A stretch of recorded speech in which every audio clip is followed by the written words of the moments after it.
5 et le chapitre 6.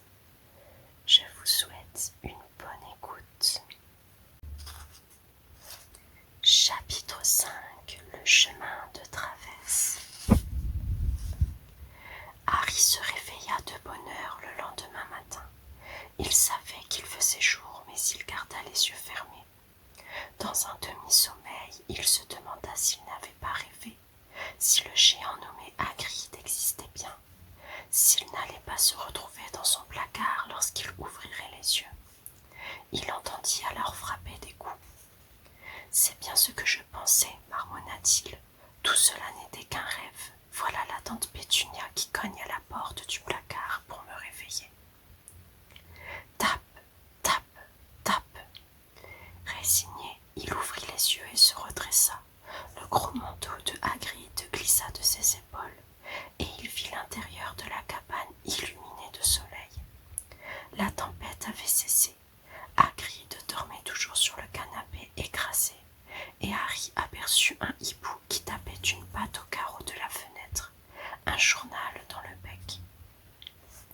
Harry se leva en hâte. Il éprouvait une telle sensation de bonheur qu'il avait l'impression de sentir son corps flotter comme un ballon. Il se précipita sur la fenêtre et l'ouvrit. Le hibou entra aussitôt et laissa tomber le journal sur Hagrid, qui ne se réveilla pas pour autant. Le hibou se posa alors sur le manteau du géant et l'attaqua à coups de bec. Harry essaya de le chasser, mais l'oiseau le menaça avec des claquements de bec féroces et continua de s'en prendre au manteau. « Hagrid !» s'écria Harry, « il y a un hibou !»« Paye-le !» grommela Hagrid sans bouger de son canapé. « Quoi ? Il veut qu'on le paye pour le journal. Regarde dans les poches. » Le manteau du géant semblait être constitué uniquement de poches. On y trouvait des trousseaux de clés, du produit contre les limaces, des pelotes de ficelle, des bonbons à la menthe, des sachets de thé. Harry finit par dénicher une poignée de pièces de monnaie qui lui semblèrent bizarres. « Donne-lui 5 noises, dit Hagrid d'une voix ensommeillée. « Noises, les petites pièces en bronze. » L'oiseau tendit une patte et Harry déposa 5 noises dans la petite bourse qui y était attachée. Le hibou s'envola aussitôt par la fenêtre. « On ferait bien d'y aller, » dit Hagrid qui se redressa avec un bâillement sonore. « On a encore beaucoup de choses à faire aujourd'hui. Il faut aller à Londres et acheter des affaires pour l'école. » Harry retournait les pièces de monnaie dans ses mains. Il avait l'air soudain préoccupé, comme si le bonheur qu'il avait ressenti venait de crever comme un ballon. « Hagrid ?» ?»« Oui, répondit le géant en chaussant ses immenses bottes. « Comment va-t-on faire pour acheter tout ça ?» demanda-t-il. « Je n'ai pas d'argent, et l'oncle Vernon refuse de payer mes études de sorcier. »« Ne t'inquiète pas pour ça, répondit Hagrid en se levant. Tu crois donc que tes parents ne t'ont rien laissé. Mais leur maison a été détruite. Ils ne gardent pas leur or à la maison. On va commencer par s'arrêter chez Gringotts. C'est la banque des sorciers. Mange donc une saucisse. Elles ne sont pas mauvaises quand elles sont froides. Et moi, je mangerai bien un morceau de ton gâteau d'anniversaire. Il y a des banques de sorciers. Il n'y en a qu'une seule, c'est Gringotts. Elle est dirigée par des gobelins. Des gobelins, oui, et il faudrait être fou pour essayer de leur voler quoi que ce soit. Gringotts est l'endroit le plus sûr du monde, à part Poudlard peut-être. De toute façon, je dois y passer. Dumbledore m'a demandé d'aller lui chercher quelque chose là-bas. Il me fait confiance pour toutes les missions importantes, assura Hagrid avec fierté. Tu es prêt? Alors viens. Harry suivit Hagrid hors de la cabane. Le ciel était clair à présent, et la mer étincelait sous le soleil. La barque que l'oncle Vernon avait louée était toujours là, inondée d'eau de pluie. « Comment avez-vous fait pour arriver jusqu'ici ?» demanda Harry, en cherchant des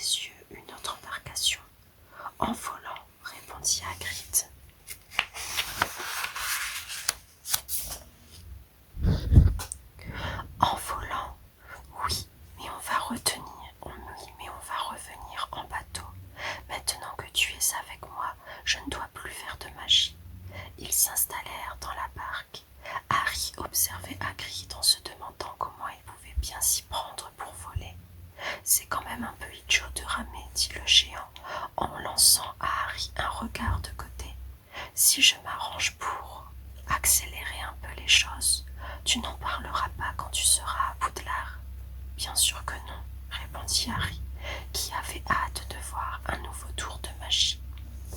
Hagrid tapota alors de la pointe de son parapluie rose le bord de la barque et le bateau fila aussitôt vers le rivage. Pourquoi est-ce qu'il faudrait être fou pour essayer de voler quelque chose chez Gringotts demanda Harry. Ils n'ont pas leur pareil pour jeter des sorts, répondit Hagrid en dépliant son journal. On dit même que ce sont des dragons qui gardent la salle des coffres. Et en plus, ce n'est pas facile d'y retrouver son chemin. Gringotts est à des kilomètres en sous-sol, bien plus bas que le métro à Londres. En imaginant que quelqu'un parvienne à y prendre quelque chose, il finirait par mourir de faim en cherchant la sortie. Harry resta assis en silence pendant que Hagrid lisait son journal, la Gazette du sorcier. Harry avait appris au contact de l'oncle Vernon qu'il ne fallait jamais déranger quelqu'un qui lit son journal, mais il avait tant de questions à poser qu'il était très difficile de résister. Le ministère de la magie a encore fait des bêtises, comme d'habitude, marmonna Hagrid en tournant les pages. Bien sûr, il y a un ministère de la magie, demanda Harry. Bien sûr, il voulait nommer Dumbledore ministre, mais il quitterait Poudlard pour rien au monde, et ce vieux gâteux de Cornelius Fudge, qui a hérité du poste, un vrai gaffeur celui-là. Chaque matin, il envoie un hibou à Dumbledore pour lui demander conseil. Et ça sert à quoi un ministre de la magie? Oh, ça sert surtout à garder nos secrets. Il ne faut pas que les moldus sachent qu'il y a toujours des mages et des sorcières d'un bout à l'autre du pays. Sinon, ils essaieraient de faire appel à nous pour résoudre leurs problèmes. On préfère qu'ils nous laissent tranquilles. À ce moment, le bateau heurta en douceur le quai du port. Hagrid replia son journal et ils montèrent l'escalier de pierre qui menait à la rue. Tout au long du chemin qui conduisait à la gare, les passants se retournaient sur Hagrid. Il était 2 fois plus grand que la moyenne et ne cessait de faire des commentaires à haute voix pour tout ce qu'il voyait. « Regarde ça, disait-il en montrant des parcs-mètres. Les moldus ont vraiment l'esprit tordu pour inventer des trucs pareils. Il marchait si vite que Harry avait du mal à suivre. « C'est vrai qu'il y a des dragons chez Gringotts, demanda-t-il, un peu essoufflé. « C'est ce qu'on dit, assura Hagrid. Sac à Méduse, j'aimerais bien avoir un dragon. J'en rêve depuis que je suis tout petit. Ah, on est arrivé. » Il était devant la gare et il y avait un train pour Londres 5 minutes plus tard. Hagrid, qui ne comprenait rien à l'argent des moldus, confia à Harry le soin d'acheter des billets. Dans le train, les passagers ouvraient les yeux ronds en voyant Hagrid. Il occupait 2 sièges à lui tout seul et tricotait quelque chose qui ressemblait à un chapiteau de cirque jaune canari. « Tu as toujours ta lettre, Harry, demanda-t-il en comptant les mailles. Regarde un peu la liste des fournitures. Harry prit dans sa poche l'enveloppe en parchemin. Elle contenait une autre feuille qu'il n'avait pas remarquée auparavant. Il lut. Collège Poudlard, école de sorcellerie. Uniforme, liste des vêtements dont les élèves de première année devront obligatoirement être équipés. 3 robes de travail noires, modèle normal. Un chapeau pointu, noir. Une paire de gants protecteurs en cuir de dragon ou autre matière semblable. Une cape d'hiver noire avec attache d'argent. Chaque vêtement devra porter une étiquette indiquant le nom de l'élève. Livre et manuel. Chaque élève devra se procurer un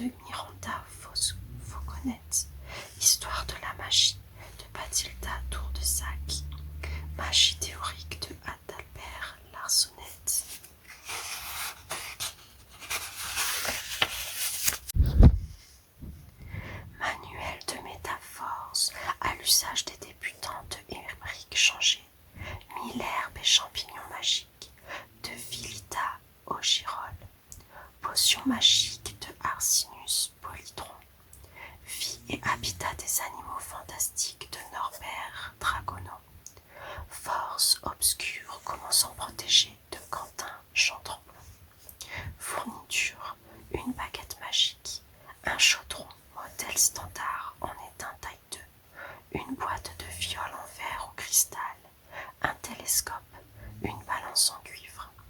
Les élèves peuvent également emporter un hibou ou un chat ou un crapaud. Il est rappelé aux parents que les élèves de première année ne sont pas autorisés à posséder leur propre balai. Et on peut trouver tout ça à Londres, se demanda Harry à haute voix. Oui, quand on sait où aller, assura Hagrid. Harry n'était encore jamais allé à Londres. Hagrid semblait connaître son chemin, mais, de toute évidence, il n'avait pas l'habitude de se déplacer dans les transports en commun.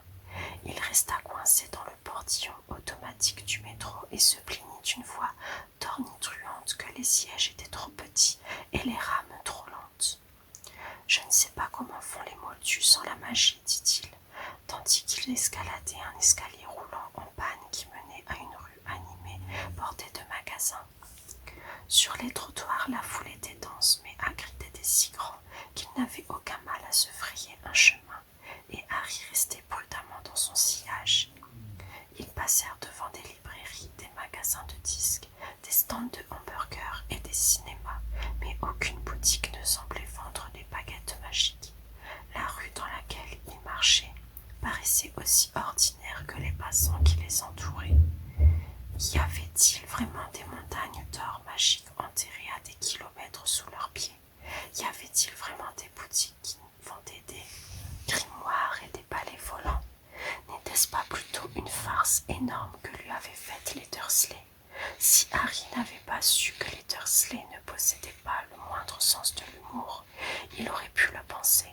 Mais même si tout ce que lui avait raconté Hagrid jusqu'à présent était incroyable, Harry ne pouvait s'empêcher de lui faire confiance.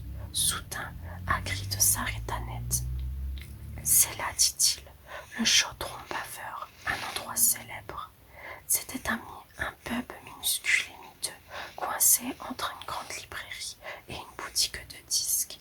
Si Hagrid ne lui avait pas montré, Harry ne l'aurait jamais remarqué. D'ailleurs, personne d'autre n'y faisait attention.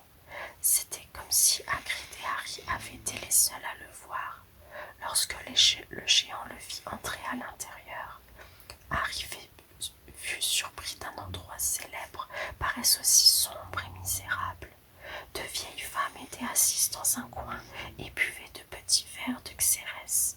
L'une d'elles fumait une longue pipe. Un petit homme en chapeau haut de forme parlait à un barman chauve dont la tête ressemblait à une noix scintillante. Lorsque Harry et Hagrid entrèrent, la rumeur des conversations s'interrompit. Tout le monde semblait connaître Hagrid. On lui adressait de toutes parts des signes de main et des sourires. Comme d'habitude, Hagrid demanda le barman en tendant la main vers une rangée de verres. « Papa, Tom, je suis en mission pour Poudlard, » répondit le géant, en donnant une tape sur l'épaule de Harry, dont les genoux fléchirent sous le choc.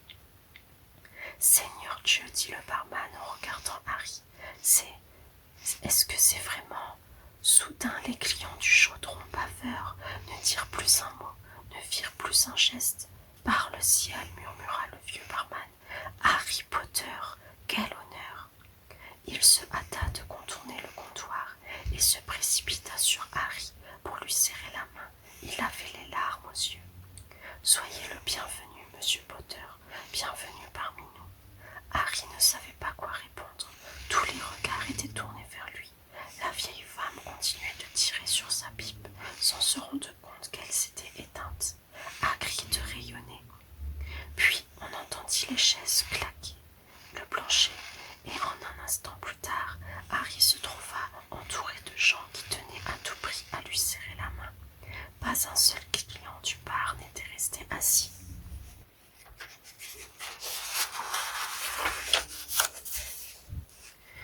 « Je suis Croquefort, monsieur Potter, c'est extraordinaire de vous voir enfin.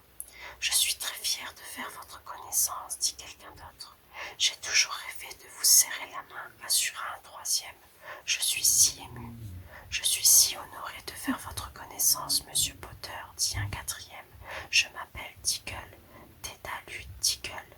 Je vous ai déjà vu, répondit Harry, tandis que le chapeau, haut de forme de Dédalus Tickle, tombait sous le coup de l'émotion. Vous m'avez salué un jour dans un magasin. Il s'en souvient, s'écria Tickle, en regardant tout le monde autour de lui. Vous avez entendu, il s'en souvient. Harry continua à saluer tout le monde tandis que Doris Croquefort ne cessait de lui tendre la main. Un jeune homme au teint pâle s'avança visiblement nerveux. L'une de ses paupières était agitée de tics. « Professeur Quirrell, s'exclama Hagrid. « Harry, je te présente le professeur Quirrell qui sera un de tes maîtres à Poudlard. » Potter, balbutia le professeur en saisissant la main de Harry. Vous ne pouvez pas savoir à quel point je suis heureux de vous rencontrer. Quelle matière enseignez-vous, professeur demanda Harry. La défense contre les forces du mal, marmonna le professeur Quirrell, comme s'il eût préféré ne pas en parler. Mais vous n'avez besoin, Potter. Il eut un rire nerveux. Vous êtes venu chercher vos fournitures. Je dois moi-même acheter un nouveau livre sur les vampires. Cette perspective semblait le terrifier. Les autres clients du bar n'avaient pas l'intention de laisser le professeur accaparer Harry et Hagrid eut toutes les peines du monde à se faire entendre. Il faut y aller, dit-il, nous avons beaucoup de choses à acheter. Doris Croquefort lui serra la main une dernière fois et Hagrid l'entraîna hors du bar dans une petite cour entourée de murs où il n'y avait que des poubelles et quelques mauvaises herbes. Je t'avais prévenu que tu étais célèbre, dit le géant avec un grand sourire. Même le professeur Quirrell était tout tremblant. Remarque, il n'arrête pas de trembler. Le pauvre, c'est un esprit remarquable. Il allait très bien tant qu'il étudiait dans les livres, mais depuis qu'il est allé rencontrer des vampires et des harpies dans la forêt noire, il a peur de tout, même de ses élèves. Voyons, qu'est-ce que j'ai fait de mon parapluie? Ah, le voilà. Hagrid compta les briques sur le mur au-dessus des poubelles, puis il tapota 3 fois à un endroit précis avec la pointe de son parapluie. La brique se mit alors à trembloter et un petit trou apparut en son milieu. Le trou s'élargit de plus en plus et se transforma bientôt en une arcade suffisamment grande pour permettre à Hagrid de passer. Au-delà, une rue pavée s'arpentait devant eux à perte de vue. « Bienvenue sur le chemin de traverse, dit Hagrid. La stupéfaction de Harry le fit sourire. Ils franchirent l'arcade qui disparut aussitôt sur leur passage pour ne laisser derrière eux que le mur de pierre. Le soleil brillait sur un étalage de chaudrons devant un magasin. Une pancarte annonçait chaudron, toute taille, cuivre, étain, argent, touillage automatique, modèle pliable. Il va falloir t'en acheter un, dit Hagrid, mais on va commencer par aller chercher ton argent. Harry aurait voulu avoir une demi-douzaine d'yeux supplémentaires. Il regardait de tous côtés, en essayant de tout voir à la fois. Les magasins, les étals, les gens qui faisaient leurs courses. Une petite femme rondelette regardait la vitrine en apothicaire en hochant la tête. 17 mormines pour 30 grammes de foie de dragon. C'est de la folie, marmonna-t-elle. Un ululement s'éleva d'une boutique dont l'ancienne indiquait « Au royaume du hibou, hulotte chouette et vraie, grand-duc chouette la bonne ». Quelques garçons de l'âge de Harry avaient le nez collé contre une vitrine dans laquelle étaient exposés des balais volants. « Regarde, dit l'un d'eux, le nouveau Nimbus 2000, encore plus rapide. » On vendait de tout dans les boutiques, des balais, des robes, des sorciers, des télescopes, des voix de chauve-souris et des yeux d'anguille conservés dans des barils, des piles de grimoires, des plumes d'oie, des parchemins, des potions, des globes lunaires. Ah, voilà Gringotts, dit enfin Hagrid. Il se trouvait devant un grand bâtiment d'une magnifique blancheur de neige qui dominait les boutiques alentour. Debout à côté du portail en bronze étincelant, vêtu d'un uniforme écarlate, se tenait un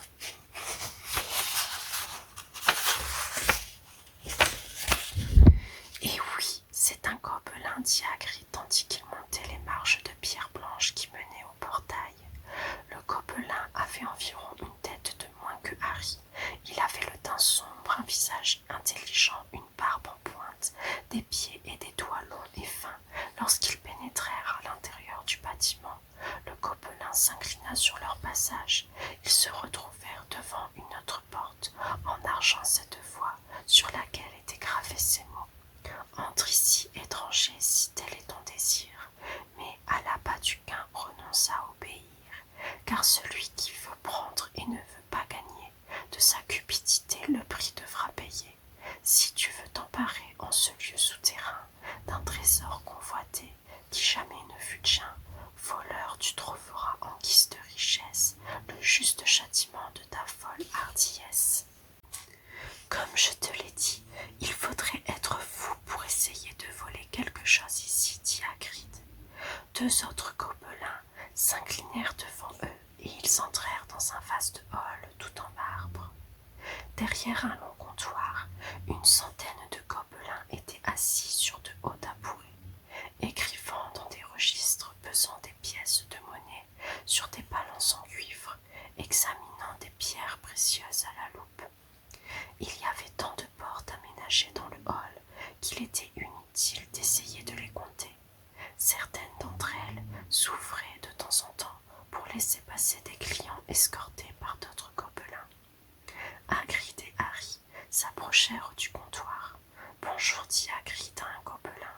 On est venu prendre un peu d'argent dans le coffre de Monsieur Potter. Vous avez la clé, monsieur, demanda le gobelin. Hagrid commença à vider ses poches, répandant quelques biscuits chauds moisis sur le livre de compte du gobelin. La voilà, dit-il en montrant une minuscule clé d'or. J'ai aussi une lettre du professeur Dumbledore. C'est au sujet de vous savez quoi dans le coffre numéro 713. Le gobelin examina la clé et lut attentivement la lettre. Très bien, dit-il, je vais vous faire accompagner dans la salle des greffes.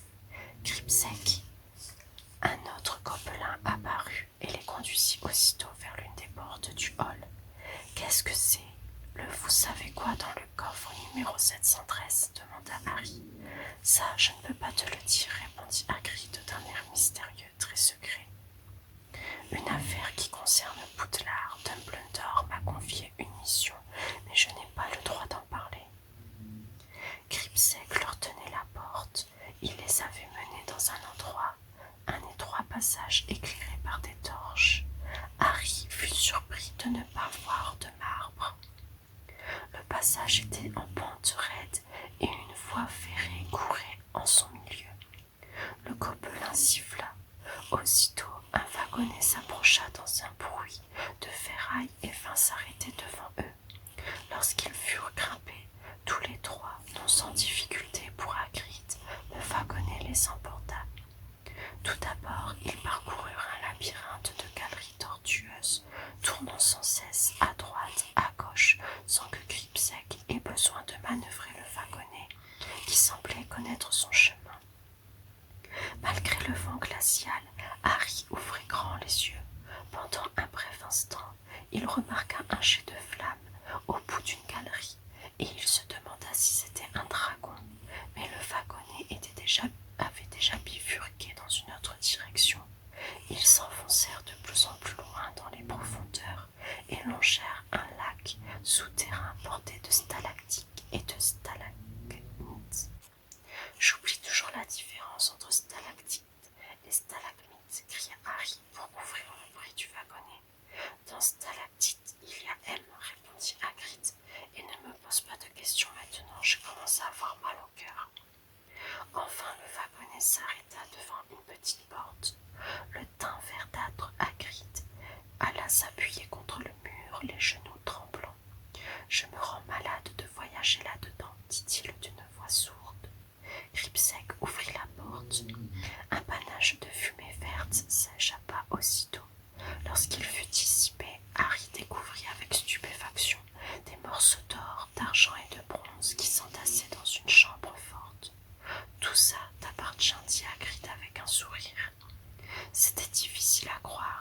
que les Dursley n'avaient pas cessé de reprocher à Harry de leur coûter trop cher, alors que pendant tout ce temps, une petite fortune l'attendait dans les sous-sols de Londres. Si l'oncle Vernon et la tante Pétunia l'avaient su, Hagrid aida Harry à remplir un sac de pièces.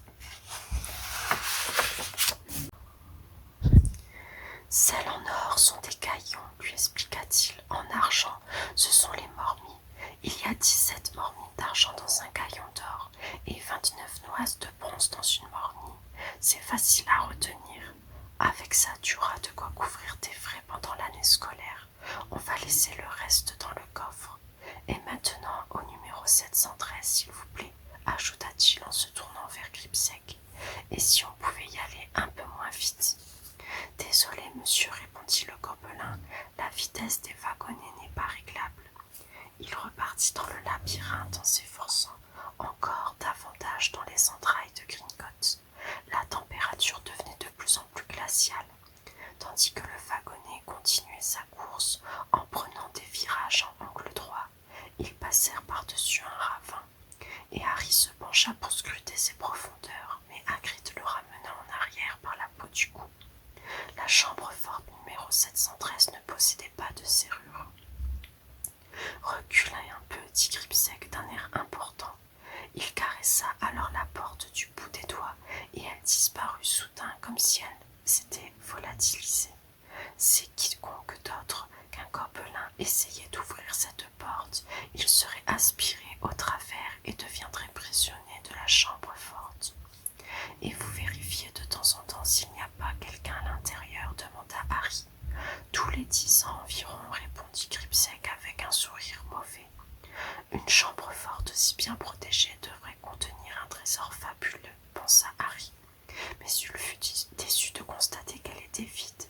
Seul un petit paquet grossièrement enveloppé dans du papier graft était posé sur le sol. Hagrid ramassa le paquet et le fourra dans une poche intérieure, tout au fond de son manteau. Malgré sa curiosité, Harry renonça à poser des questions. Hagrid n'était certainement pas disposé à lui révéler ce qu'il y avait dans le paquet. « Allez, on retourne dans le wagonnet infernal, soupira le géant. Évite de me parler pendant le voyage. Il vaut mieux que je garde la bouche fermée. » Après une nouvelle course endiablée dans les profondeurs de Gringotts, ils se retrouvèrent au dehors sous un soleil éclatant qui les fit cligner des yeux. Harry avait hâte de commencer à dépenser son argent. Peu lui importait combien valaient les galions en livres sterling. Tout ce dont il était sûr, c'est qu'il n'avait jamais été aussi riche. Même Dudley n'avait jamais eu autant d'argent à sa disposition. « On va commencer par s'occuper de ton uniforme, dit Hagrid, c'est là-bas. » Il montra un magasin dont l'enseigne indiquait « Madame Guipure, prêt à porter pour mage et sorcier. » « Ça ne t'ennuie pas d'y aller tout seul ?» demanda Hagrid, qui semblait encore un peu pâle. « Je te rejoins dans quelques minutes. J'ai besoin de prendre un petit remontant au chaudron baveur. J'ai horreur des wagonnets de chez Gringotts. » Un peu intimidé, Harry entra donc seul dans la boutique. Madame Gumpure était une petite sorcière replète et souriante, vêtue tout en mauve. « C'est pour Poudlard, mon petit ?» demanda-t-elle, avant même que Harry ait eu le temps de parler. « J'ai tout ce qu'il faut. Il y a un autre jeune homme qui est en train d'essayer un uniforme. » Au fond du magasin, un garçon au teint pâle, le nez en pointe, se tenait debout sur un tabouret, tandis qu'une autre sorcière ajustait la longue robe qu'il avait revêtue. Madame Gumpire installa Harry sur un deuxième tabouret et lui fit passer une autre robe de sorcier, dont elle entreprit d'épingler l'ourlet pour le mettre à la bonne longueur. « Salut, dit le garçon, toi aussi tu vas à Poudlard ?»« Oui, répondit Harry. Mon père est en train de m'acheter mes livres dans le magasin d'à côté, et ma mère est allée me chercher une baguette magique à l'autre bout de la rue, dit le garçon d'une voix traînante. Ensuite, je compte les emmener faire un tour du côté des balais de course. Je ne vois pas pourquoi les élèves de première année n'auraient pas le droit d'avoir leur propre balai. J'arriverai bien à convaincre mon père de m'en acheter un, et je m'arrangerai pour le faire passer en douce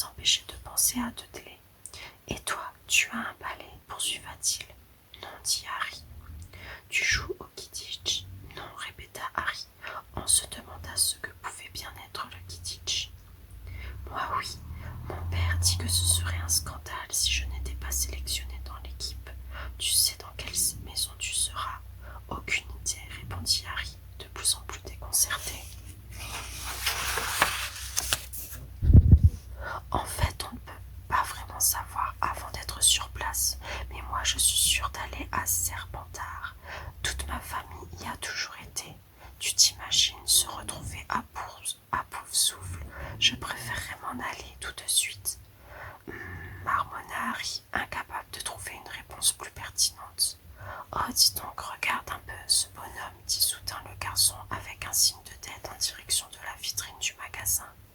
Hagrid se tenait devant la boutique. Il adressa un sourire à Harry et lui montra les 2 grosses crèmes glacées qu'il tenait à la main pour lui faire comprendre qu'il ne pouvait pas entrer.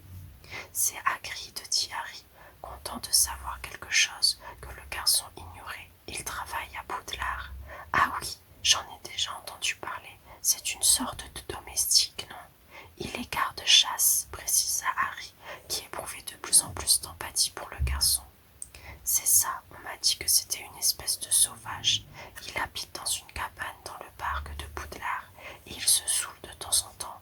Quand il est ivre, il essaye de faire des tours de magie et finit toujours par mettre le feu à son lit. Moi, je le trouve très intelligent, dit Harry avec froideur. Vraiment, ricana le garçon. Qu'est-ce qu'il a fait avec toi? Où sont tes parents? Ils sont morts, dit Harry, qui n'avait pas envie d'aborder ce sujet. Oh, désolé, dit l'autre, qui n'avait pas l'air désolé du tout, mais il était de notre monde, non? Ils étaient sorciers, si c'est ça que tu veux dire. À mon avis, Poudlard devrait leur être exclusivement réservé. Ceux qui viennent d'autres familles ne sont pas comme nous, ils n'ont pas eu la même éducation. Certains d'entre eux n'avaient même pas jamais entendu parler de Poudlard avant de recevoir leurs lettres. Tu te rends compte? Je pense que l'école ne devra accepter que les enfants issus des vieilles familles de sorciers. Au fait, comment tu t'appelles? Et voilà, c'est fait, mon petit, interrompit Madame Guibure, avant qu'il eût le temps de répondre. Saisissant l'occasion pour mettre un terme à sa conversation avec le garçon, Harry sauta du tabouret. Nous nous reverrons à Poudlard, dit l'autre de sa voix traînante. Harry ne dit pas grand-chose pendant qu'il mangeait la glace chocolat fraise aux noisettes que Hagrid lui avait achetée. Quoi de neuf? Demanda le géant. Rien, dit Harry. Ils s'arrêtèrent dans une autre boutique pour acheter du parchemin et des plumes d'oie. Harry fut ravi de découvrir qu'on pouvait acheter de l'encre qui changeait de couleur en écrivant. C'est quoi le Quidditch? Demanda Harry lorsqu'ils furent sortis du magasin. Nom d'un vampire, j'oublie toujours que tu n'es au courant de rien. Tu ne sais même pas ce qu'est le Quidditch. Je sais que j'ai l'air idiot, répondit Harry. Il parla à Hagrid du garçon au teint pâle qu'il avait vu chez Madame Guibure. Il a dit que les enfants de famille moldue ne devraient pas être admis à Poudlard. Tu ne viens pas d'une famille moldue. S'il savait qui tu es, il a dû entendre parler de toi souvent, qu'il appartient à une famille de sorciers. Tu t'en es rendu compte au chaudron baveur. D'ailleurs, qu'est-ce qu'il en sait? Certains des meilleurs élèves que j'ai vus étaient les seuls sorciers d'une longue lignée de moldus. Regarde ta mère, par exemple, et regarde qui elle avait comme sœur. Alors c'est quoi le Quidditch? C'est le sport des sorciers dans notre monde. On est tous passionnés de Quidditch, un peu comme les moldus avec le football. Ça se joue à 4 balles et les joueurs volent sur des balais. Difficile à expliquer en quelques mots. Et qu'est-ce que c'est que Serpentard et Pouf-Souffle? Ce sont les noms de 2 maisons de Poudlard. En tout, il y en a 4. Tout le monde dit que les cancres sont nombreux à Pouf-Souffle, mais je parie que j'irai à Pouf-Souffle, dit Harry, résigné. Mieux vaut Pouf-Souffle que Serpentard. Tous les sorciers qui ont mal tourné sont passés par Serpentard. Tu sais qui, par exemple? Folle, pardon, vous savez qui était à Poudlard?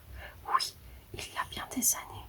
Ils entrèrent dans une librairie qui s'appelait Fleury et Bottes pour acheter les manuels scolaires. Sur les étagères s'entassaient jusqu'au plafond des livres gros comme des pavés, reliés en cuir, d'autres pas plus gros qu'un timbre-poste et recouverts de soie. Des livres remplis de symboles étranges et quelques autres encore dont des pages étaient blanches. Même Dudley, qui ne lisait jamais rien, aurait eu envie de les ouvrir. Hagrid dut presque traîner Harry pour l'arracher à sort et contre sort, ensorceler vos amis et stupéfier vos ennemis avec les sortilèges de crâne chauve, jambes coton, langue de plomb et bien d'autres encore, par le professeur Vincindus Viridian. J'aimerais bien jeter un sort à Dudley, dit Harry. Il y a sûrement un livre qui explique comment faire. Ce ne serait pas une mauvaise idée, répondit Hagrid, mais il vaut mieux éviter d'utiliser la magie dans le monde des moldus, sauf dans des cas exceptionnels. De toute façon, façon, tu n'en sais pas encore assez pour jeter des sorts. Tu as encore beaucoup de choses à apprendre avant d'en arriver là. Harry n'eut pas non plus la permission d'acheter un gros chaudron en or. Il faut qu'il soit en étain, assura Hagrid. Mais s'il fit l'acquisition d'un télescope pliable et d'une jolie balance pour peser les ingrédients. Entrant dans la composition des potions, puis ils allèrent faire un tour dans la boutique de l'apothicaire qui fascina Harry en dépit de l'odeur pestilentielle qui y régnait.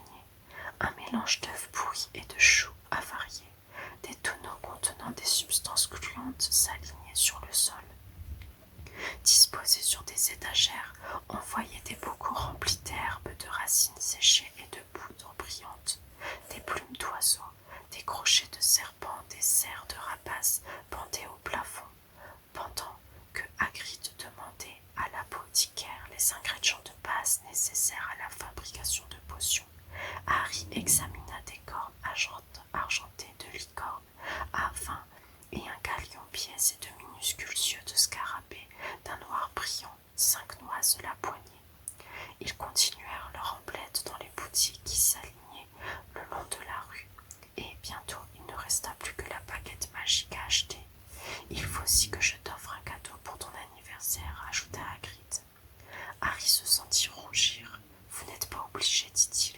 Je le sais bien, mais je veux t'offrir un animal, pas un crapaud. Les crapauds ne sont plus à la mode. On se moquerait de moi. Ni un chat. Les poils de chat me font éternuer. Je vais t'acheter un hibou. Tous les enfants veulent des hiboux. Ils sont très utiles. On peut s'en servir pour le courrier. 20 minutes plus tard, Harry sortit du magasin de hiboux avec une grande cage à l'intérieur de laquelle une magnifique chouette, aux plumes blanches comme la neige, dormait paisiblement la tête sous l'aile. Harry en bégayait de reconnaissance. On aurait cru entendre le professeur Quirrell. « Ce n'est rien, répondit Hagrid d'un ton bourru. « J'imagine que tu n'as jamais eu beaucoup de cadeaux chez les Dursley. Maintenant, il ne nous reste plus qu'à aller chez Ollivander, la meilleure boutique de baguettes magiques. Il te faut ce qu'il y a de mieux. » Une baguette magique, le rêve de Harry. La dernière boutique dans laquelle ils pénétrèrent était étroite et délabrée. Au-dessus de la porte, des lettres d'or écaillées indiquaient « Ollivander, fabricant de baguettes magiques depuis 382 avant Jésus-Christ ». Dans la vitrine poussiéreuse, une simple baguette de bois était exposée sur un coussin pourpre un peu râpé. À leur entrée, une clochette retentit au fond de la boutique. L'intérieur était minuscule. Une unique chaise de bois mince était réservée aux clients, et Hagrid assis en attendant Harry éprouvait une étrange sensation, comme s'il venait d'entrer dans une bibliothèque particulièrement austère. Il renonça à poser toutes les questions qui lui venaient à l'esprit et se contenta d'observer les milliers de boîtes étroites qui s'entassaient presque jusqu'au plafond. Il sentit un frisson dans la nuque. La poussière et le silence du lieu semblaient receler une magie secrète.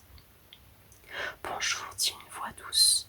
Harry sursauta. La chaise sur laquelle Hagrid était assis craqua bruyamment et il se leva d'un bond. Un vieil homme se tenait devant eux. Ses grands yeux pâles brillaient comme deux lunes dans la pénombre de la boutique. « Bonjour, dit Harry, mal à l'aise. « Ah oui, oui, bien sûr, dit l'homme. Je pensais bien que j'allais vous voir bientôt. Harry Potter, vous avez les yeux de votre mère. Je me souviens quand elle est venue acheter sa première baguette. J'ai l'impression que c'était hier. 25,6 cm. Souple et rapide, bois de sol. Excellente baguette pour les enchantements. » Monsieur Ollivander s'approcha de Harry. Les yeux argentés du vieil homme avaient quelque chose d'angoissant. Votre père, en revanche, avait préféré une baguette d'acajou. 27,5 cm. Flexible, un peu plus puissante et remarquablement efficace pour les métamorphoses. Enfin, quand je dis que votre père l'avait préférée, en réalité, c'est bien entendu la baguette qui choisit son maître. Monsieur Ollivander était si près de Harry à présent que leurs nez se touchaient presque. Harry distinguait son reflet dans les yeux couleur de brume du vieil homme. « Ah, c'est ici que… » Monsieur Ollivander toucha la cicatrice en forme d'éclair sur le front de Harry. « Je suis désolé, c'est moi qui ai vendu la baguette responsable de cette cicatrice, dit-il d'une voix douce. 33,75 cm en bois d'Yves. Une baguette puissante, très puissante, et entre des mains maléfiques. Si j'avais su que cette baguette allait faire en sortant d'ici. » Il hocha la tête, puis, au grand soulagement de Harry, il se tourna vers Hagrid. « Rubus Hagrid, quel plaisir de vous revoir. C'était du chêne, 40 cm, plutôt flexible, n'est-ce pas ?» « En effet, dit Hagrid, une bonne baguette, mais ils ont dû la casser en deux. Quand vous avez été exclu du collège, demanda Monsieur Ollivander d'un ton soudain grave. Oui, c'est ça, répondit Hagrid mal à l'aise, mais j'ai gardé des morceaux, ajouta-t-il d'une voix plus assurée. J'imagine que vous ne vous en servez pas, interrogea sèchement Monsieur Ollivander. Oh non, bien sûr que non, monsieur, répondit précipitamment Hagrid. Harry remarqua que ses mains étaient crispées sur le parapluie rose. Marmonna Monsieur Ollivander en jetant à Hagrid un regard perçant. Bien, revenons à vous, Monsieur Potter, voyons un peu. Il sortit de sa poche un mètre ruban avec des marques en argent. De quelle main tenez-vous la baguette demanda-t-il. Je suis droitier, répondit Harry. Tendez le bras, voilà.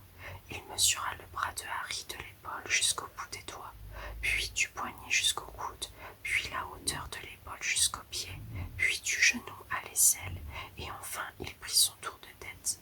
Chaque baguette de chez Ollivander renferme des substances magiques très puissantes, Monsieur Potter.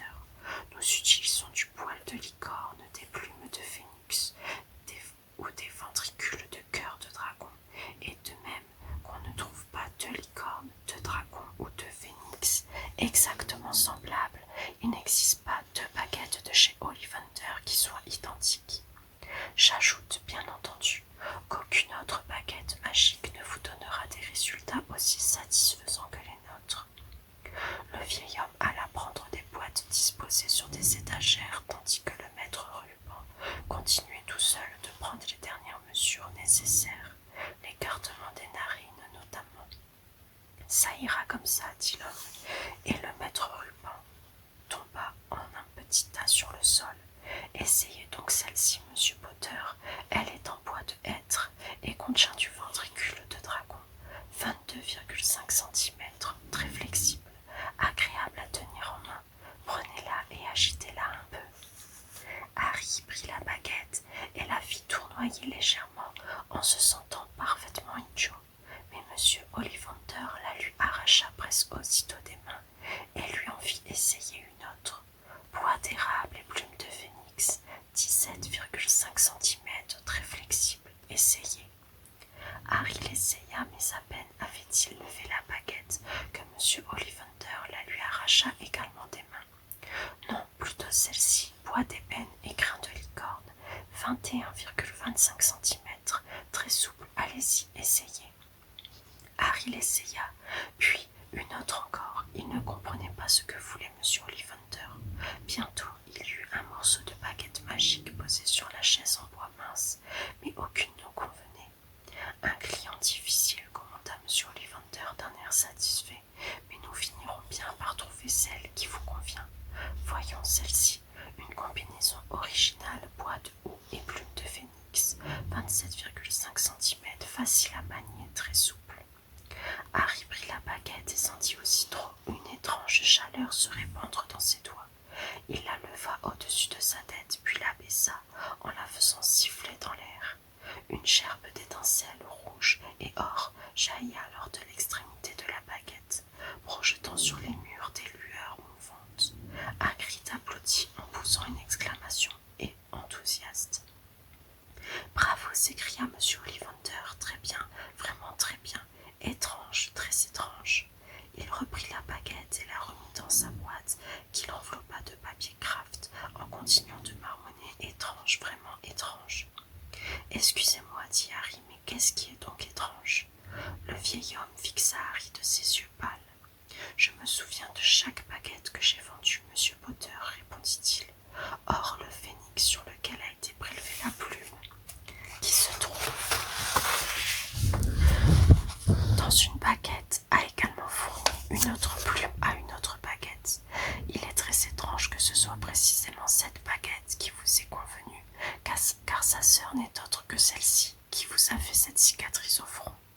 Harry avala sa salive avec difficulté. L'autre faisait 33,75 cm. Il était emboîtif, curieux vraiment la façon dont les choses se produisent. Souvenez-vous, c'est la baguette qui choisit son sorcier, pas le contraire. Je crois que vous avez un bel avenir, monsieur Potter. Après tout, celui dont on ne doit pas prononcer le nom a fait de grandes choses, des choses terribles certes, mais quelle envergure. Harry frissonna, il n'était pas sûr d'éprouver une grande sympathie pour monsieur Ollivander. Il paya les 7 galions que coûtait la baguette, et le vieil homme les accompagna jusqu'à la porte de sa boutique. Lorsque Harry et Hagrid reprirent le chemin de traverse dans l'autre sens, le soleil descendait déjà vers l'horizon. Ils franchirent le mur en sens inverse et traversèrent à nouveau le chaudron baveur, vide à 7 heures. Harry ne dit pas mot lorsqu'ils retournèrent dans la rue. Dans le métro, il ne remarqua même pas les autres passagers qui le regardaient bouche bée en voyant tous leurs paquets aux formes bizarres et la chouette blanche qui somnolait sur ses genoux. Ils montèrent un autre escalier mécanique et arrivèrent à la gare de Paddington. Il fallut que Hagrid tapote l'épaule de Harry pour que celui-ci réalise enfin qu'ils étaient arrivés. On a le temps d'avaler quelque chose avant le départ du train, dit Hagrid. Il offrit à Harry un hamburger et ils allèrent s'asseoir sur des sièges en plastique pour manger. Harry ne cessait de regarder autour de lui. Tout lui paraissait si étrange. « Ça va, Harry ?» demanda Hagrid. « Tu ne dis rien ?» Harry ne savait pas très bien comment expliquer. Il avait eu le plus bel anniversaire de sa vie, et pourtant, tout le monde pense que je suis quelqu'un d'exceptionnel, dit-il, enfin en mâchonnant sa viande caoutchouteuse. Tous ces gens au chaudron baveur, le professeur Quirrell, monsieur Ollivander, mais moi, je sais bien que je ne connais rien à la magie. Comment peuvent-ils croire que j'ai un bel avenir? Je suis célèbre, mais je ne me rappelle pas pourquoi. Je n'ai aucune idée de ce qui s'est produit qu'en vol. Pardon, je veux dire le soir où mes parents sont morts. Ne t'inquiète pas, Harry, répondit Hagrid avec un sourire bienveillant. Tu comprendras très vite. À Poudlard, tout le monde commence au même niveau. Tu t'en sortiras très bien. Reste toi-même, c'est tout. Je sais que c'est difficile, tu as été choisi et c'est toujours difficile, mais tu seras très content à Poudlard. Moi aussi j'étais content et je le suis toujours. Hagrid accompagna Harry jusqu'au train qui devait le ramener chez les Dursley, puis il lui donna une enveloppe. Ton billet pour Poudlard, dit-il, 1er septembre, gare de King's Cross. Tout est écrit sur le billet. Si jamais tu as un problème avec les Dursley, envoie-moi une lettre avec ta chouette. Elle saura où me trouver. À bientôt, Harry. Le train s'ébranla. Harry voulait regarder Hagrid jusqu'à ce qu'il soit hors de vue. Il se leva de son siège et colla le nez contre la vitre, mais le temps de cligner les yeux, Hagrid avait disparu. Chapitre 6. Rendez-vous sur la voie 9, 3/4. Le dernier mois que Harry passa chez les Dursley n'eut rien de très amusant. Dudley avait à présent si peur de lui qu'il ne voulait jamais se trouver dans la même pièce. Quant à l'oncle Vernon et à la tante Pétunia, ils avaient tout simplement décidé de ne plus lui adresser la parole. Il ne l'enfermerait plus dans son placard, ne le forcerait plus à faire quoi que ce soit, ne le réprimanderait même plus. D'une certaine manière, c'était mieux qu'avant, mais un peu déprimant malgré tout. Harry restait donc dans sa chambre en compagnie de sa chouette, qu'il avait baptisée Edwidge, un nom trouvé dans son histoire de la magie. Il passait ses journées à lire ses manuels scolaires, tandis qu'Edwidge allait se promener, sortant et rentrant par la fenêtre ouverte. Fort heureusement, la tante Pétunia ne venait plus faire le ménage, car Edwidge ne cessait de ramener des cadavres de souris. Tous les soirs, avant de se coucher, Harry parait un jour sur le calendrier de fortune qu'il avait fait lui-même. Sur un morceau de papier accroché au mur, il attendait le 1er septembre. La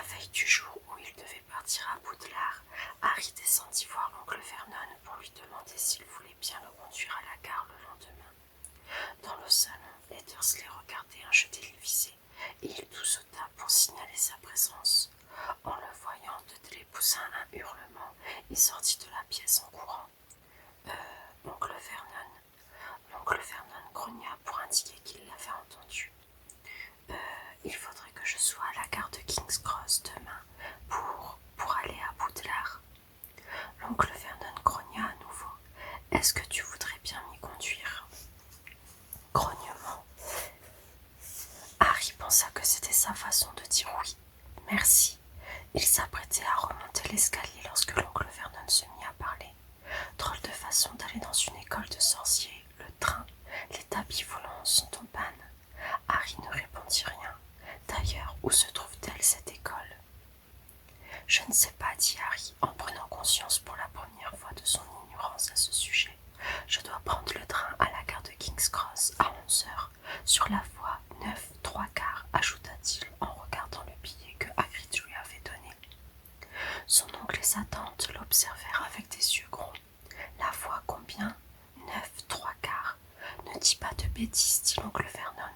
La voie 9 3/4 n'existe pas. C'est écrit sur mon billet. Ils sont tous fous, déclara l'oncle Vernon. Enfin, tu as de la chance. Je devais de toute façon aller à Londres demain matin. Pour le travail, demanda Harry, essayant d'être aimable. Non, j'emmène Dudley à l'hôpital. Il faut lui faire enlever cette queue en tire-bouchon avant qu'il entre au collège. Le lendemain, Harry se réveilla dès 5h du matin et s'habilla d'un jean. Inutile de se faire remarquer en revêtant une robe de sorcier. Il se changeait dans le train. Il jeta un coup d'œil à sa liste pour s'assurer qu'il n'avait rien oublié. Vérifia qu'Edwidge était bien enfermé dans sa cage, puis fit les 100 pas dans la chambre en attendant que les Dursley se réveillent. 2 heures plus tard, l'oncle Vernon changea son énorme valise pleine de livres et de fournitures scolaires dans le coffre de la voiture, et ils prirent la direction de Londres après que la tante Pétunia eut convaincu Dudley qu'il n'y avait aucun danger à s'asseoir à côté de Harry. À 10h30, ils étaient devant King's Cross.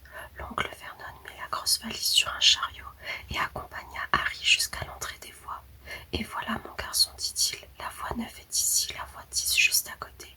J'imagine que la Jane doit se trouver quelque part entre les deux, mais j'ai bien peur qu'elle ne soit pas encore construite. »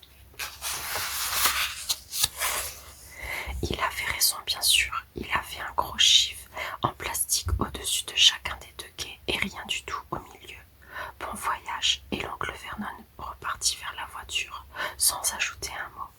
Harry se retourna et vit les Dursley repartir dans leur voiture en éclatant de rire. La gorge sèche, Harry se demanda ce qu'il allait bien pouvoir faire. La chouette enfermée dans sa cage intriguait les autres voyageurs et il sentait des regards se tourner vers lui. Il demanda à un employé où se trouvait le train à destination de Poudlard, mais l'homme n'avait jamais entendu ce nom. Harry étant incapable de lui dire dans quelle région l'endroit était situé, l'employé s'énerva, croyant qu'il se moquait de lui. Harry n'osa pas parler de la voie 9 3/4.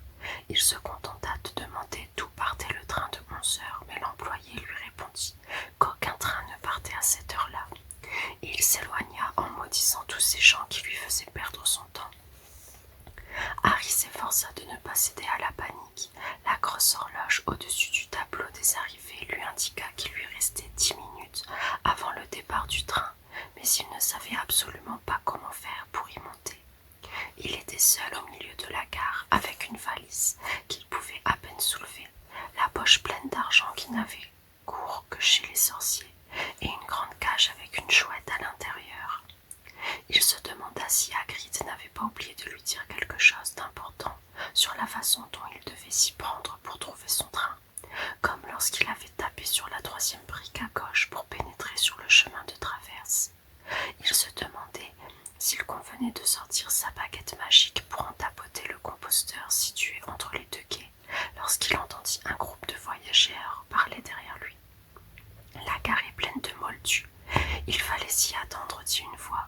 Harry vit aussitôt Phil Volte-Face, une petite femme replète, parler à 4 garçons aux cheveux roux flamboyants. Chacun des garçons poussa un chariot sur lequel était posée une grosse valise semblable à celle de Harry, et chacun d'eux avait un hibou. Le cœur battant, Harry alla se placer derrière eux avec son propre chariot et décida de les suivre. Il était suffisamment prêt pour entendre ce qu'ils disaient. « C'est quoi le numéro de la voie » demanda la mère des 4 garçons.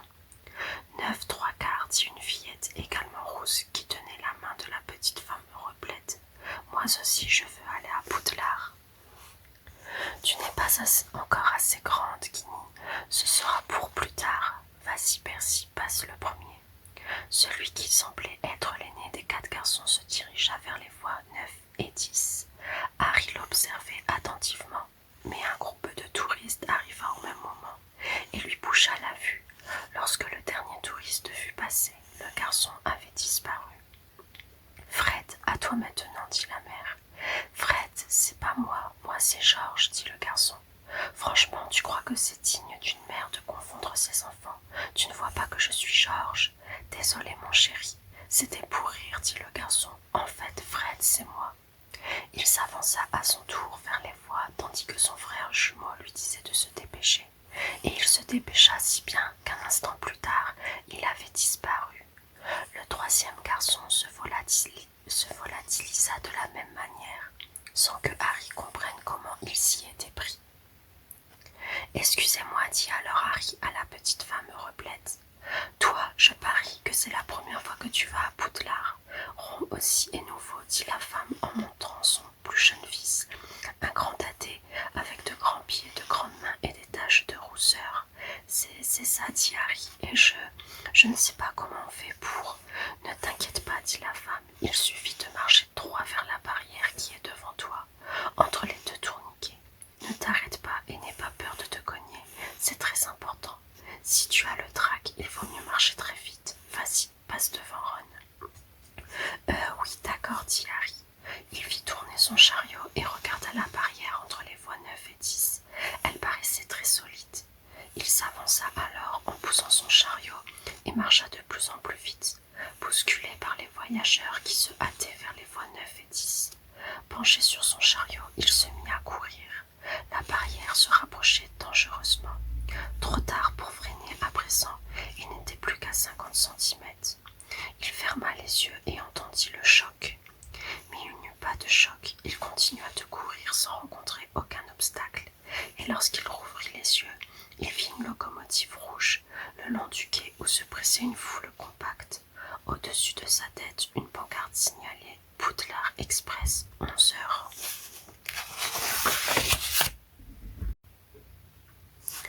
En regardant derrière lui, Harry vit une grande arche de fer forgée à la place de la barrière et des tourniquets.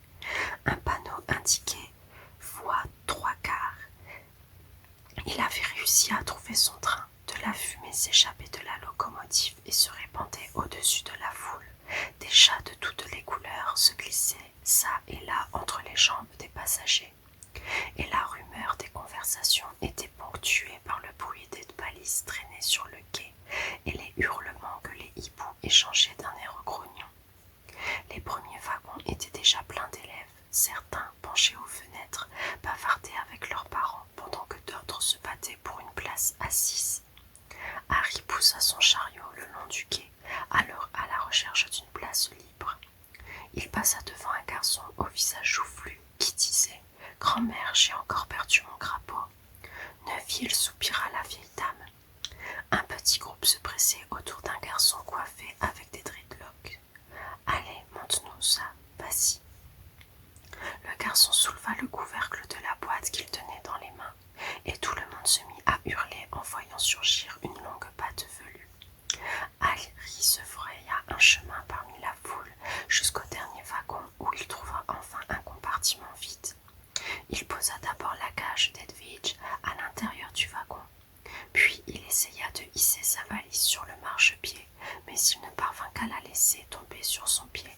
« On peut t'aider » demanda l'un des jumeaux roux qui l'avait suivi à travers la barrière. « Je veux bien » répondit Harry le souffle court. « Et Fred, viens nous donner un coup de main. » Avec l'aide des jumeaux, Harry parvint à s'installer avec sa valise dans un coin du compartiment libre. « Merci, dit Harry en relevant d'un doigt une mèche de cheveux trempée de sueur. « Qu'est-ce que c'est que ça » demanda soudain l'un des jumeaux en montrant la cicatrice en forme d'éclair. « Ça alors » s'exclama l'autre frère, « ce ne serait pas… »« Si, c'est sûrement lui, » dit le premier jumeau. « C'est bien ça, ajouta-t-il à l'adresse de Harry. »« Quoi » demanda celui-ci. « Harry Potter » dirent en chœur les 2 frères. « Oui, c'est lui » répondit Harry. Enfin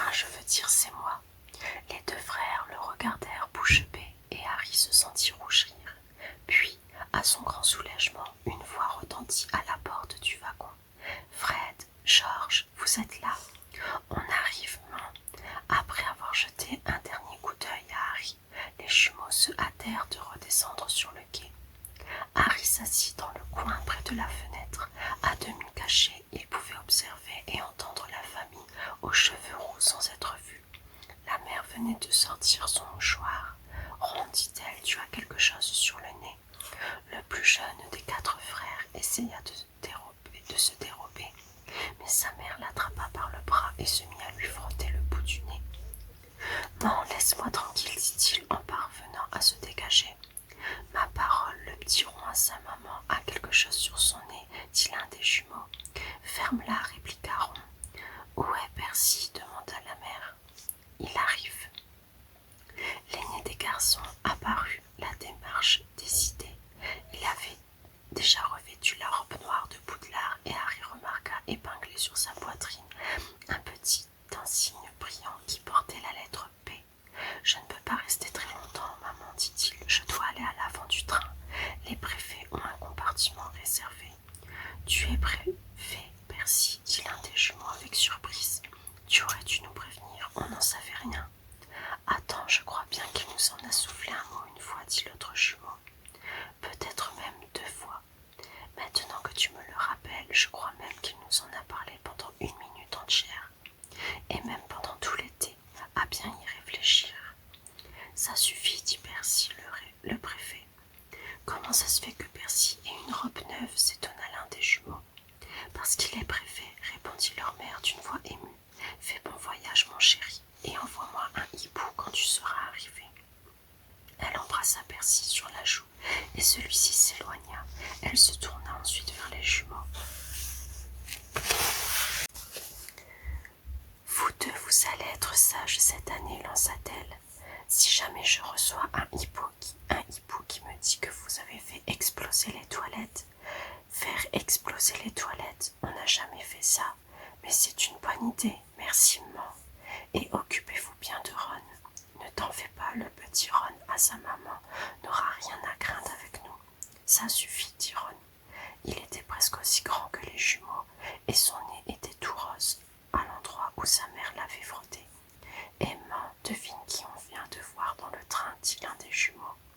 Harry se blottit un peu plus dans son coin pour être sûr qu'il ne le voit pas. Le petit brun qui était à côté de nous à la gare, tu sais qui c'est ? C'est qui ? Harry Potter. Harry entendit la voix flûtée de la petite fille.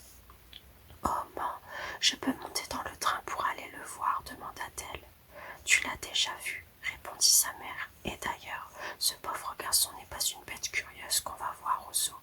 Comment tu sais que c'est lui, Fred ? Je lui ai demandé, j'ai vu sa cicatrice, elle a vraiment la forme d'un éclair. Pauvre petit, pas étonnant qu'il soit tout seul, je me disais bien. Il était tellement poli quand il m'a demandé où se trouvait le quai. Tu crois qu'il se souvient de la tête qu'avait tu sais qui ? Leur mère devint soudainement grave. Je t'interdis de lui poser cette question, Fred. Il n'a vraiment pas besoin qu'on lui rappelle ça pour son premier jour d'école. Un sifflet retentit. Dépêchez-vous, dit la mère.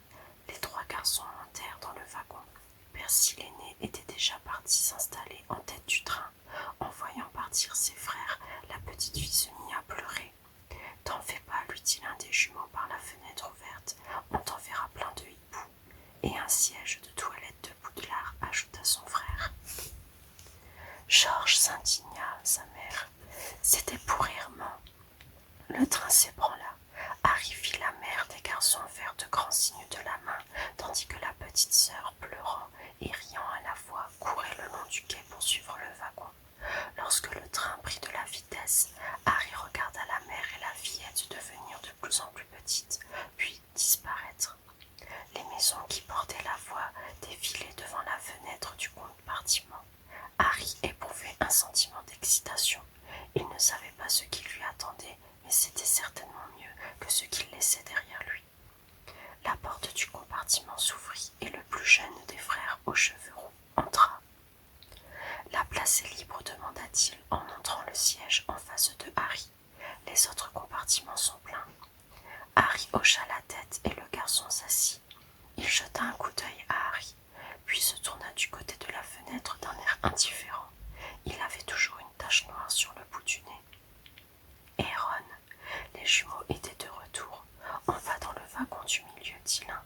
Lee Jordan a une tarentule géante. On va aller voir ça. D'accord, marmonna Ron. Harry, dit l'autre jumeau, je ne sais plus si nous nous sommes présentés, Fred et George Weasley. Et lui c'est Ron, notre frère. À plus tard. Les jumeaux s'en allèrent après avoir refermé la porte du compartiment. C'est vrai que tu es Harry Potter, demanda Ron. Harry confirma d'un signe de tête. Je m'étais dit que c'était peut-être une blague de Fred ou George. Et tu as vraiment cette, tu sais là. Il pointa le doigt vers le front de Harry. Celui-ci releva sa mèche pour lui montrer la cicatrice en forme d'éclair. Ron la contempla avec des yeux ronds. Alors c'est là que tu sais qui? Oui, dit Harry, mais je ne m'en souviens pas. Vraiment pas, demanda évidemment Ron.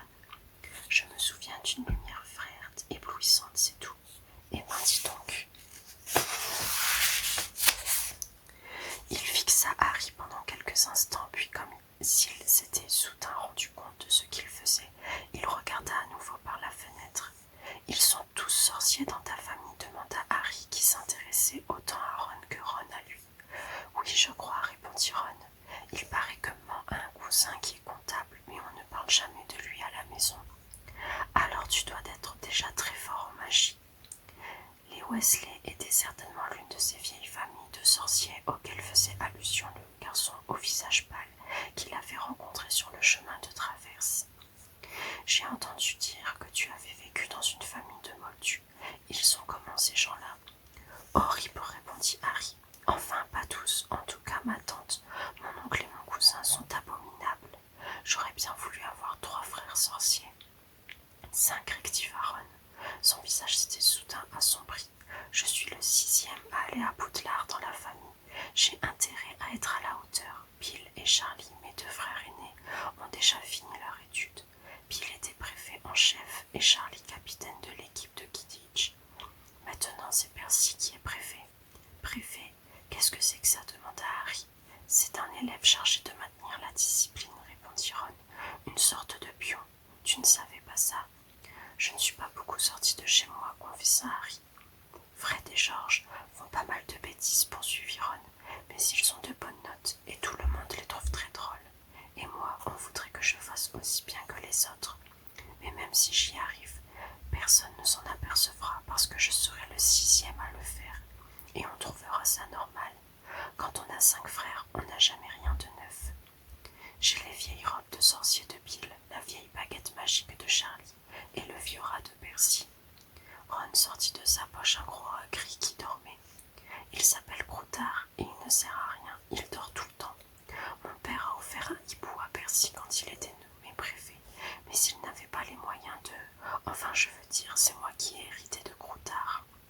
Les oreilles de Ron devinrent écarlates, comme s'il avait eu le sentiment d'en avoir trop dit, et il détourna la tête. Harry ne voyait pas pourquoi il aurait fallu se sentir honteux de n'avoir pas les moyens d'acheter un hibou. Lui-même n'avait jamais eu d'argent jusqu'au mois dernier, et il raconta à Ron qu'il devait se contenter de porter les vieux vêtements de Dudley. Jusqu'à ce que Hagrid me l'annonce, je ne savais pas quand j'étais un sorcier. Je ne savais même rien de mes parents ni de Voldemort. Ron laissa échapper une exclamation étouffée. « Tu as prononcé le nom de tu sais qui ?» dit-il d'un air à la fois choqué et admiratif. « Je pensais que tu serais le dernier à... » « Ce n'est pas pour faire le malin, dit Harry. Simplement, je ne me suis pas encore habitué à ne pas dire son nom. J'ai beaucoup de choses à apprendre. Je suis sûre que je serai le plus mauvais élève de ma classe. » Oh non, dit Ron d'un ton rassurant. Il y a plein d'élèves qui ont vécu dans les familles de moldus et ils apprennent très vite. Le train était sorti de Londres à présent. Pendant un long moment, ils restèrent silencieux, contemplant les vaches et les moutons qui baisaient dans les prés le long de la voie. Vers midi et demi, ils entendirent un chariot tintinabuler dans le couloir du wagon, et une jeune femme souriante fit glisser à la porte du compartiment. « Vous désirez quelque chose, les enfants ?» demanda-t-elle en montrant les marchandises disposées sur le chariot. Harry, qui n'avait pas pris le petit déjeuner, d'un bond. Ron, les oreilles à nouveau écarlates, marmonna qu'il avait apporté des sandwichs. Pour la première fois de sa vie, Harry avait les poches pleines d'argent et il était décidé à s'en servir pour s'acheter autant de barres de chocolat qui lui plairaient. Mais en examinant les friandises que vendait la jeune femme, il s'aperçut qu'elle lui était totalement inconnue. Jamais il n'avait entendu parler des trajets surprises de Bertie Croche, des ballons gommes de Bullard, des gros, des choco-grenouilles, des patates citrouilles, des fondants du chaudron ou des baguettes magiques à la réglisse. Comme il ne voulait rien manquer, il acheta un peu de tout et donna à la jeune femme les 11 mornies et 7 noises qu'elle lui demanda. Ron ouvrit de grands yeux lorsque Harry revint avec ses acquisitions et les étala sur la banquette. « Tu as faim, dit Ron. « Je suis affamé, dit Harry, en mordant avidement dans un pâte à citrouille.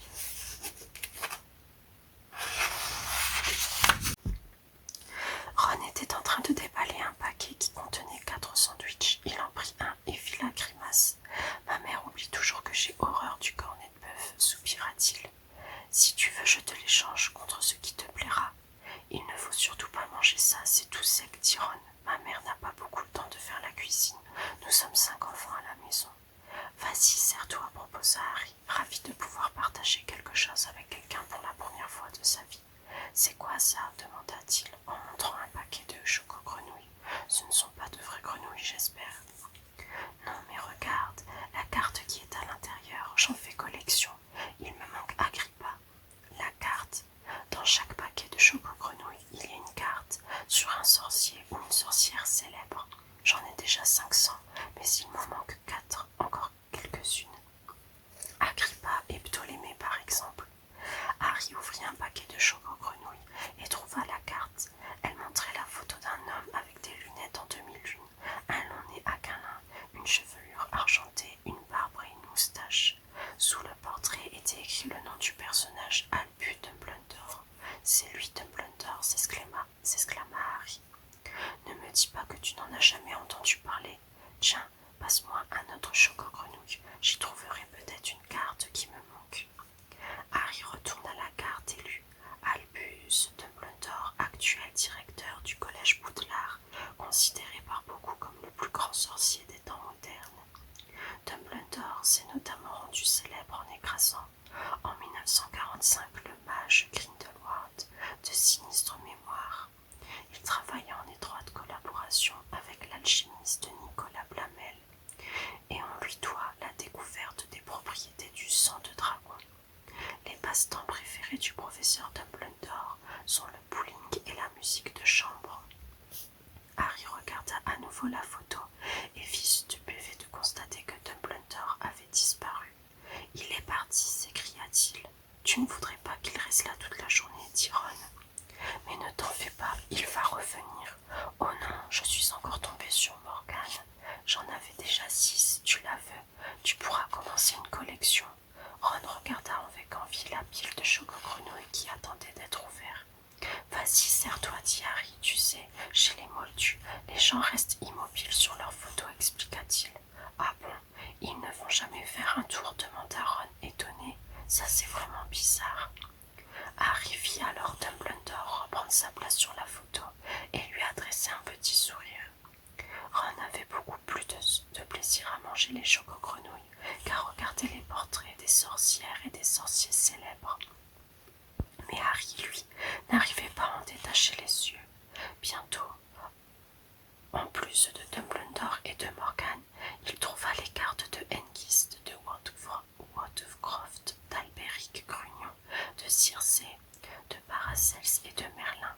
Il s'arracha enfin à la contemplation de la druidesse Cliodona, qui se grattait le nez pour ouvrir un sachet de dragée surprise de Bertie Croche. « Fais attention avec ça, dit Ron. On peut vraiment avoir des surprises en mangeant ces trucs-là. Il y a toutes sortes de parfums.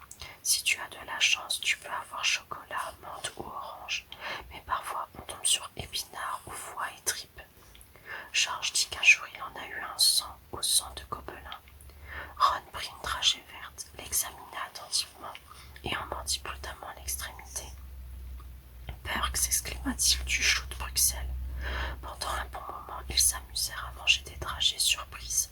Harry tomba sur divers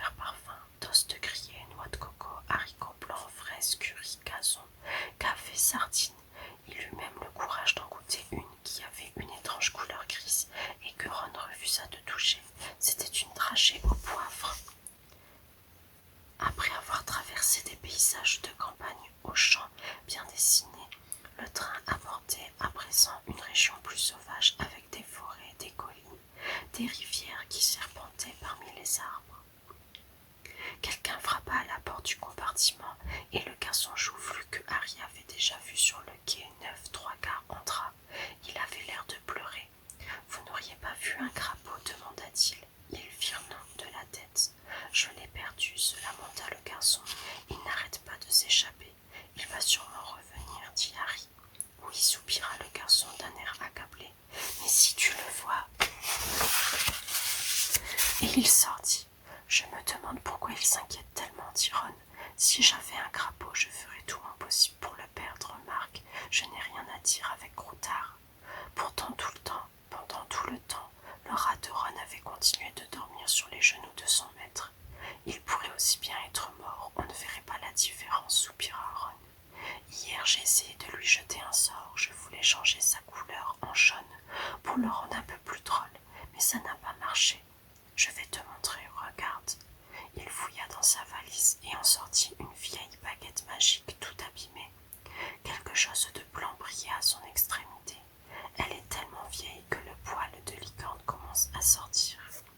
Au moment où il brandissait sa baguette, le garçon qui avait perdu son crapaud revint à la porte du compartiment, accompagné d'une fille vêtue de sa robe de Poudlard. « Vous n'auriez pas vu un crapaud, Neville a perdu le sien, dit la fille. Elle avait d'épais cheveux bruns et bourriffés, de grandes dents et un ton autoritaire. « On n'a rien vu du tout, répondit Ron. Mais la fille ne l'écoutait pas. Elle regardait la baguette magique qu'il tenait à la main. « Tu étais en train de faire de la magie, demanda-t-elle. On va voir si ça va marcher. » Elle s'assit sur la banquette. Ron sembla pris au dépourvu. Il s'éclaircit la gorge. « Bon, dit-il, allons-y. » Soleil, jonquillait Canari, que ce gros rat gris en jaune soit colorié de la tête jusqu'aux pieds. Il agita sa baguette, mais rien ne se produisit. Croutard était toujours aussi gris et n'avait même pas ouvert un œil. « C'est ça que tu appelles jeter un sort, dit la fille. Pas très brillant comme résultat. Moi, j'ai essayé de jeter des sorts pour m'entraîner, et à chaque fois ça a marché. Personne n'est sorcier dans ma famille. J'ai eu la surprise de ma vie en recevant ma lettre, mais j'étais tellement contente. On m'a dit que c'était la meilleure école de sorcellerie. J'ai déjà appris par cœur tous les livres qui sont au programme. J'espère que ce sera suffisant pour débuter. Ah, au fait, je m'appelle Hermione Granger, et vous ?» Elle avait dit tout cela très rapidement sans reprendre son souffle. Harry jeta un coup d'œil à Ron et fut soulagé. Son expression stupéfaite montrait que lui non plus n'avait pas appris par cœur tous les livres du programme. « Je m'appelle Ron Weasley, mormonna Ron. »« Moi, c'est Harry Potter, dit Harry. »« C'est vrai, s'exclama Hermione. Je sais tout sur toi. J'ai lu quelques livres supplémentaires pour ma culture générale, et je peux te dire qu'on parle de toi dans Histoire de la magie moderne, Grandeur et décadence de la magie noire, et les grands événements de la sorcellerie du XXe siècle. » « Ah bon, dit Harry, abasourdi. Tu ne savais pas. Si c'était à moi que c'était arrivé, j'aurais lu tous les livres, ou on en parlerait, dit Hermione. Vous savez dans quelle maison vous serez? Moi, j'espère bien aller chez les Griffons d'or. Ça m'a l'air d'être la meilleure. On m'a dit que Dumbledore y a fait toutes ses études, mais les serres d'aigle ne doivent pas être pas mal non plus. Enfin bon, on va essayer de retrouver le crapaud de Neville. Vous ferez bien de mettre vos robes de sorcier, vous deux. On ne va pas tarder à arriver. » Et elle s'en alla en amenant le garçon joufflu abandonné par son crapaud. « J'espère en tout cas qu'elle ne sera pas dans la même maison que moi, celle-ci, dit Ron en rangeant sa baguette magique dans sa valise. Complètement idiot ce sortilège, c'est George qui me l'a appris. Il devait savoir que ça ne marcherait pas. Tu pourrais m'en dire un peu plus sur les maisons de Poudlard, demanda Harry. L'école est divisée en 4 maisons, répondit Ron. Les élèves sont répartis dans chaque maison selon leur personnalité. Il y a les Griffons d'or, les cerfs d'aigle, les serpentards et les poufs-souffles. Et tes frères, ils sont dans quelle maison? Gryffondor, dit Ron. Cette fois encore, son visage s'assombrit. Mon père et ma mère y étaient aussi. Je me demande ce qu'ils diront si jamais je n'y suis pas. J'imagine que ce ne serait pas trop grave si je me retrouvais chez les cerfs d'aigle, mais si jamais ils me mettent chez les serpentards, c'était là qu'était tu sais qui.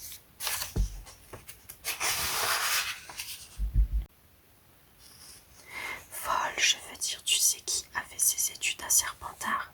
C'était il y a très longtemps. Ron se laissa aller contre la baguette.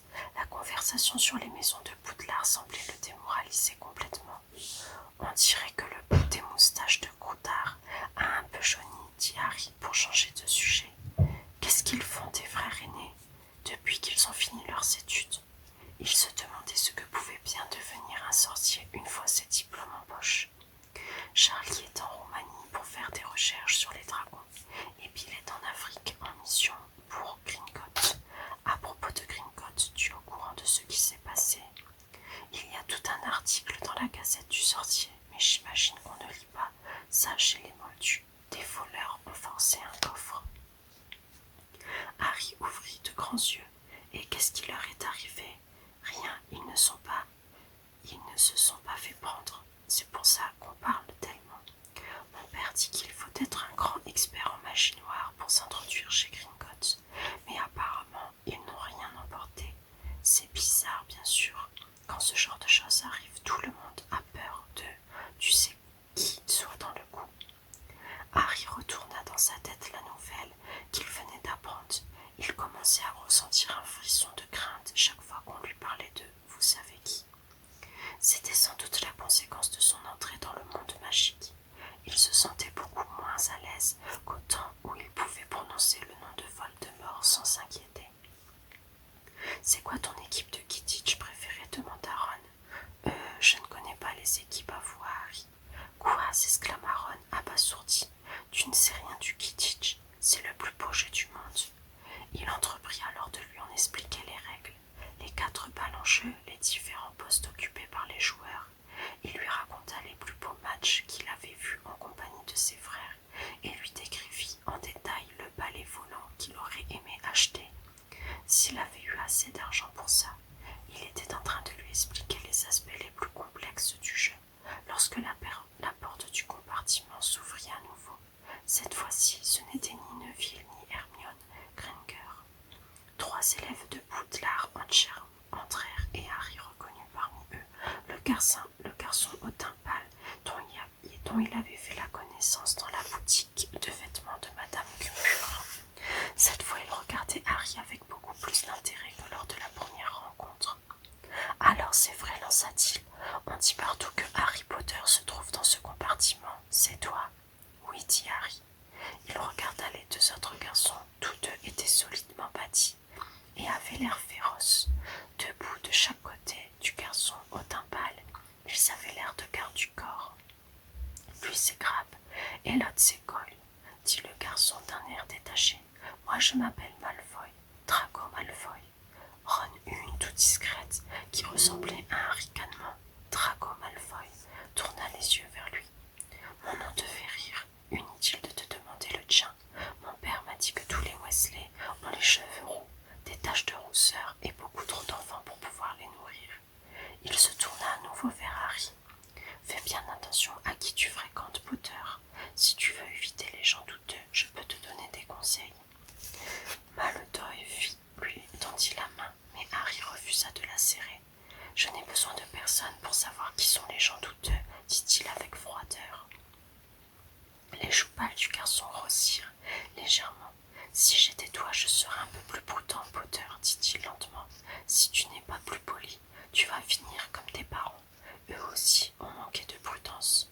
Si tu traînes avec de la racaille comme les Weasley ou ceux Hagrid, ils finiront par t'éteindre sur toi. » Harry et Ron se levèrent en même temps. Le visage de Ron était aussi rouge que ses cheveux. « Répète un peu ça, dit-il. »« Vous voulez vous battre tous les 2, lança Malfoy avec mépris. Vous ferez mieux de filer d'ici, dit Harry, en s'efforçant de paraître plus assuré qu'il ne l'était, car Crabbe et Goyle étaient beaucoup plus grands que Ron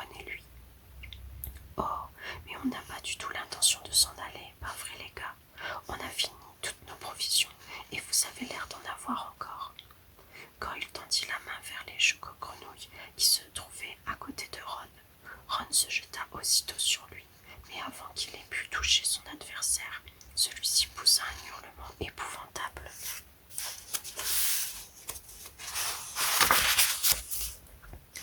Croutard, le rat, était suspendu à un doigt de Goyle, ses dents pointues profondément plantées dans une phalange.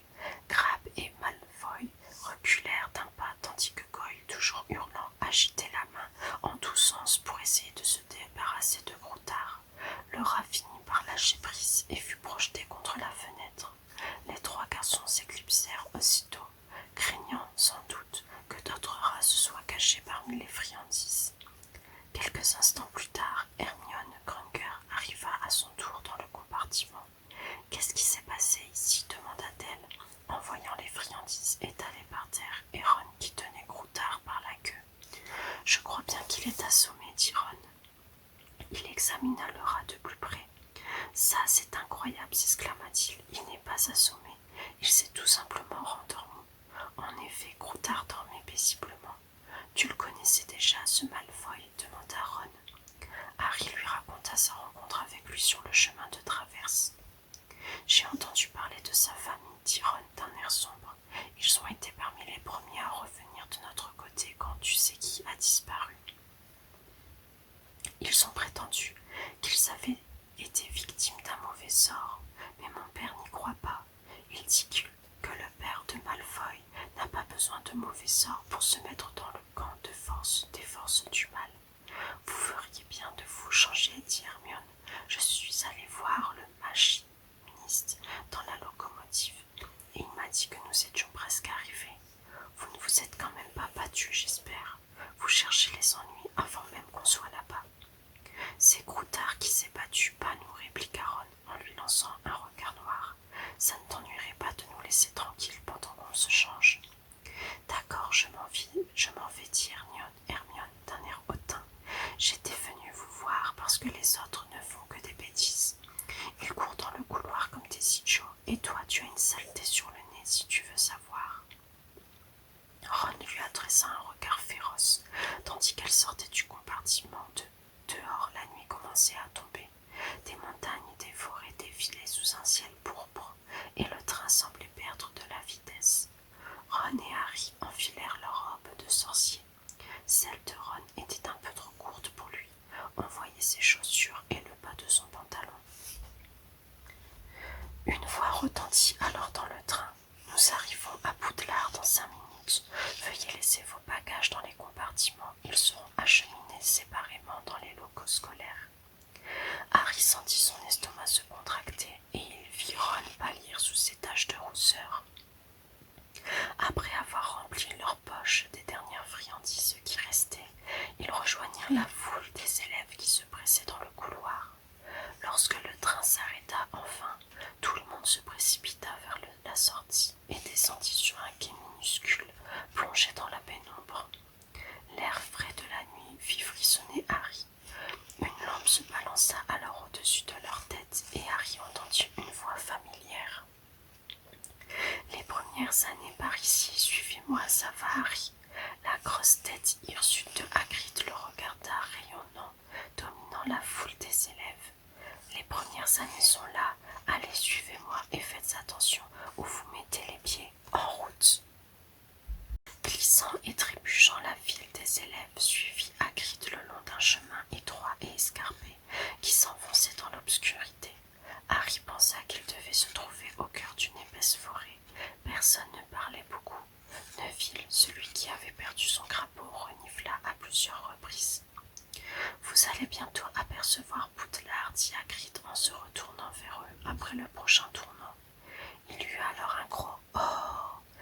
Les trois chemins avaient soudain débouché sur la rive d'un grand lac noir.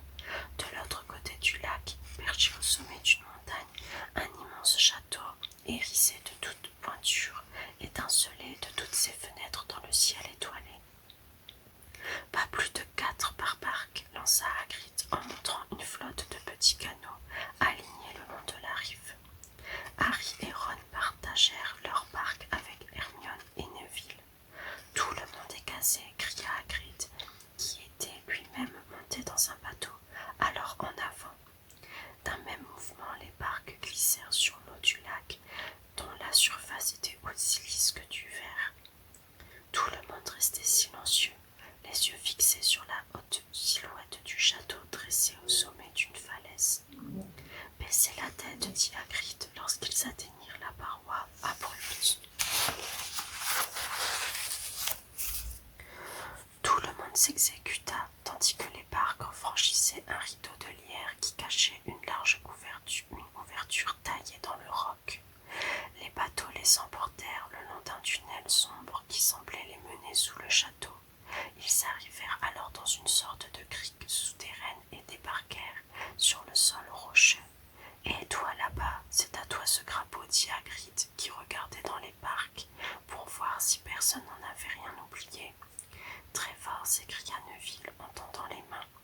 Guidés par la lampe de Hagrid, ils grimpèrent le long d'un passage creusé dans la montagne et arrivèrent enfin sur une vaste pelouse qui s'étendait à l'ombre du château.